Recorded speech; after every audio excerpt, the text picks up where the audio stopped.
Hello friends, आज के इस वीडियो में हम यूपीएस से रिलेटेड जो भी डाउट्स हैं उनको क्लियर करेंगे। तो ये वीडियो पूरा देखिएगा, पूरा लास्ट तक देखिए। एक एक करके सारे चीज़ों को क्लैरिटी हम देंगे और ये हम अपने मन से नहीं दे रहे हैं। जो एनपीएस के साइट्स पे यूपीएस के बारे में जो पूरा डिटेल्स आया है, फ्रिक्वेंटली आस्क्ड क्वेश्चन आया है, उसके बेसिस पे हम ये बता रहे हैं। तो अब देखिए क्या क्या उसमें क्वेश्चन दिए गए हैं और क्या क्या मेन जो आंसर दिए गए हैं। वो पहला क्वेश्चन है कि क्या वो एम्प्लॉय जो कि 31 मार्च 2025 के पहले रिटायर हो गए हैं उनको यूपीएस मिलेगा या नहीं मिलेगा। तो इसके बारे में क्लियर रूल है कि हाँ, उनको यूपीएस का बेनिफिट मिलेगा, बशर्ते उनका कम से कम सर्विस जो हो कितना होना चाहिए, 10 साल या इससे ज़्यादा होना चाहिए। 10 साल से ज़्यादा होगा तो उनको यूपीएस का बेनिफिट मिलेगा, लेकिन फुल बेनिफिट नहीं मिलेगा। फुल बेनिफिट के लिए 25 साल मिनिमम सर्विस होना चाहिए।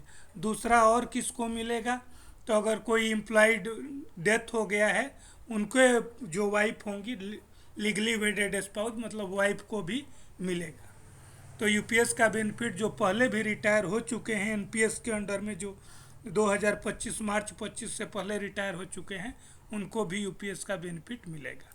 अगला क्वेश्चन क्या है कि टाइम लाइन क्या क्या है, कब हम चूज कर सकते हैं यूपीएस का ऑप्शन। तो इसके लिए 3 महीने का टाइम दिया गया है, अप्रैल से जून तक दिया गया है। गवर्नमेंट शायद आगे इसको इंक्रीज भी कर सकती है, लेकिन अभी के लिए टाइम यही है। अब तो 30 जून तक आपको चुनना होगा। अगर आप यूपीएस चुनते हैं तो ठीक है, अगर यूपीएस नहीं चुनते हैं तो डिफ़ॉल्ट माना जाएगा कि आप एनपीएस में रहना चाहते हैं। लेकिन हाँ, अगर आपने एक बार भी चुन लिया यूपीएस तो आप उसको रिवर्ट नहीं कर पाएंगे, चेंज नहीं कर पाएंगे। या आपने नहीं भी चुना तो फिर आप बाद में एनपीएस से यूपीएस में नहीं जा पाएंगे। तो ये डिसीजन आपको बहुत सोच समझ के लेना है। अगला क्वेश्चन क्या है, क्या यूपीएस का ऑप्शन बाद में चेंज किया जा सकता है। तो नहीं, एक बार ऑप्शन आपने चूज कर लिया तो वो फाइनल है। इन 3 महीने के अंदर में आपको डिसाइड करना है। अगर आप नहीं चुनेंगे तो आप एनपीएस में रह जाएंगे, लेकिन बाद में आप यूपीएस में नहीं आ पाएंगे। अब कह रहा है कि फॉर्म जो है वो कैसे सबमिट करना है। तो जो एनपीएस से यूपीएस में शिफ्ट होने का फॉर्म है वो फिजिकली भी आप अपने ऑफिस में फॉर्म भर के भी दे सकते हैं, या ऑनलाइन करने का भी ऑप्शन है। गूगल में आप सिंपली मार देंगे एनपीएस टू यूपीएस, ये लिंक आएगा, उधर प्रान वगैरह डिटेल देंगे आप, और उधर से आप शिफ्ट कर सकते हैं। फिर उसका हार्ड कॉपी आप अपने ऑफिस में जमा कर देंगे। तो दोनों ऑप्शन है, आप अपने ऑफिस में जमा करके ये ऑप्शन का लाभ उठा सकते हैं।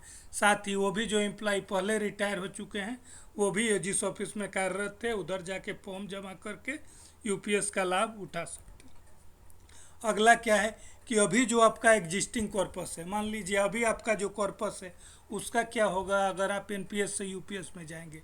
तो इसके बारे में भी रूल क्लियर है कि उस केस में आपका अभी जो भी अमाउंट है वो यूपीएस में शिफ्ट हो जाएगा। तो ये क्लियर है। अब कह रहा है कि क्या आपको अलग से नया प्रान इशू होगा। तो नहीं, नया प्रान इशू नहीं होगा।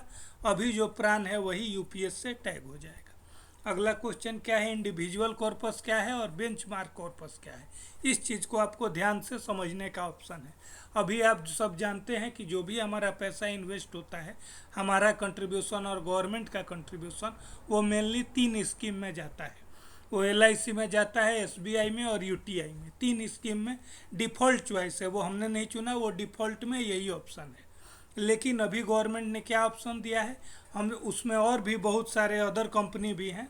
तो जो सेलेक्टेड 10-15 ऑप्शन हैं उनमें से आप चूज कर सकते हैं अपने हिसाब से। आपका जो इंडिविजुअल कॉर्पस होगा उसके लिए, इंडिविजुअल कॉर्पस से मतलब है 10% आपका कंट्रीब्यूशन और 10% गवर्नमेंट का कंट्रीब्यूशन। बाकी जो 8.5% है वो अलग है, वो पुल कॉर्पस है, उसका कुछ नहीं करना है, वो आपके लिए नहीं है।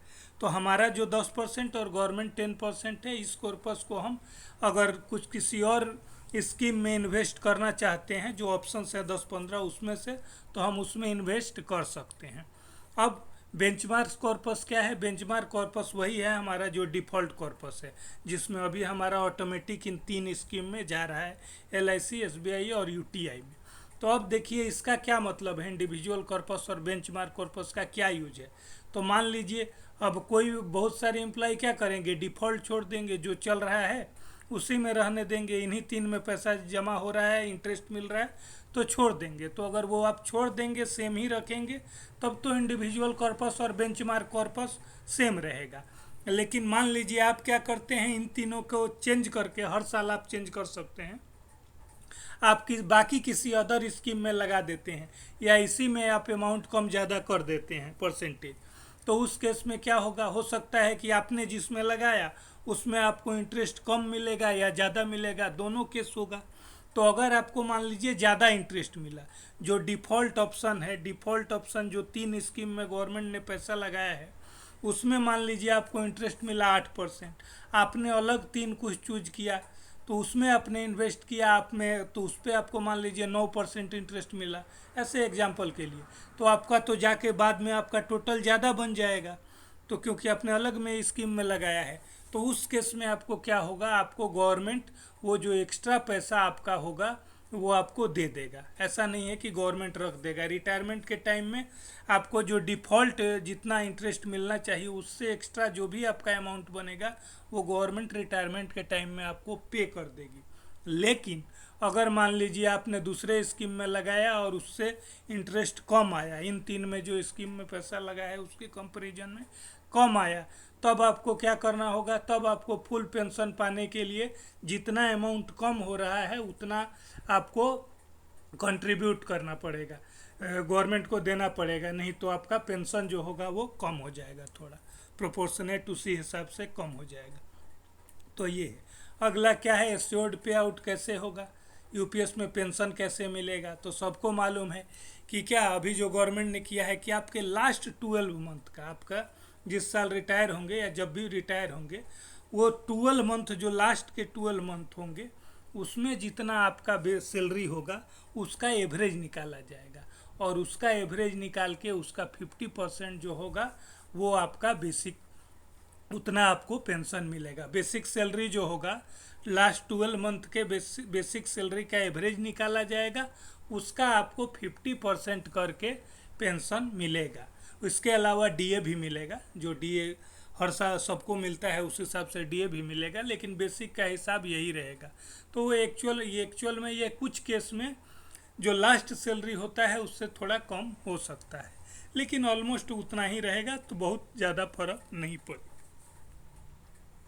अब आगे वेन वे लिखे, कब से स्टार्ट होगा, ये एक बड़ा इंपॉर्टेंट टॉपिक है कि ये आखिर हमें पेंशन मिलेगा कब से।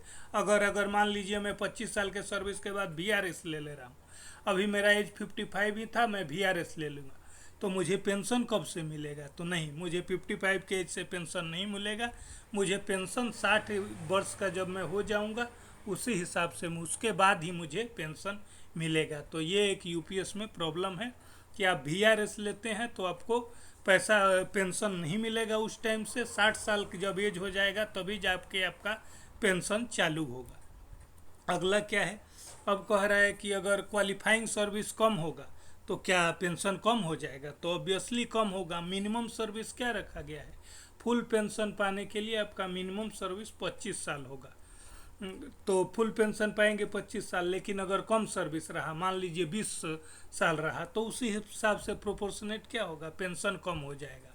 लेकिन हाँ, 10 साल या उससे ज़्यादा रहा तो आपको पेंशन मिलेगा, लेकिन प्रोपोर्शनेट उसी अनुपात में कम हो जाएगा। मान लीजिए सिंपल उदाहरण के लिए बता रहा हूँ कि आपका 25 साल के सर्विस में 1 लाख पेंशन बन रहा है, तो अगर आपका 20 साल का ही सर्विस है, 20 साल के ही सर्विस में आप रिटायर हो गए, 25 साल नहीं पूरा हुआ, तो आपको 80% ही मिलेगा, मतलब 1 लाख ना मिल के 80,000 मिलेगा पेंशन। तो इस हिसाब से ये प्रोपोर्शनेट, या 15 साल हुआ तो उस हिसाब से और कम हो जाएगा, रिड्यूस होकर मिलेगा। अब व्हाट इज एडमिसिबल पे आउट, एडमिसिबल पे आउट क्या है, तो वही है जो मैं आपको पहले बता चुका हूँ, इंडिविजुअल जो कॉर्पस है, बेंचमार्क कॉर्पस है, और अगर बाकी पैसा आप निकाल लेते हैं तो उस हिसाब से भी पेंशन में कमी आएगा। अब व्हाट इज फैमिली पेमेंट, और अगर फैमिली वालों को मिलेगा क्या, जो हमारी वाइफ है उनको मिलेगा क्या पेंशन, हमारे अगर डेथ हो जाता है या कुछ होता है रिटायरमेंट के बाद, तो हाँ मिलेगा। वाइफ को कितना परसेंट, हमें जितना पेंशन मिल रहा है उसका 60% मिलेगा। अब क्या लमसम अमाउंट भी कुछ मिलेगा, तो हाँ लमसम अमाउंट का भी यूपीएस में प्रोविज़न है। वो कितना होगा, तो वो होगा 1/10 इंटू लास्ट जो बेसिक और डीए जो होगा उसको मल्टीप्लाई करेंगे और completed 6 month of qualifying service. तो इसको थोड़ा और एक ज़्यादा उदाहरण से बताऊं, मान लीजिए कि मेरा सर्विस 30 साल है और मेरा बेसिक और डीए लास्ट में रिटायरमेंट के टाइम में बेसिक और डीए मिला के 1 लाख है। तो मेरा कितना होगा लमसम 1/10 गुने 1 लाख गुने में फिर क्या कितना 6 मंथली 30 साल का सर्विस है तो उसको डबल कर दीजिए 60 हो जाएगा।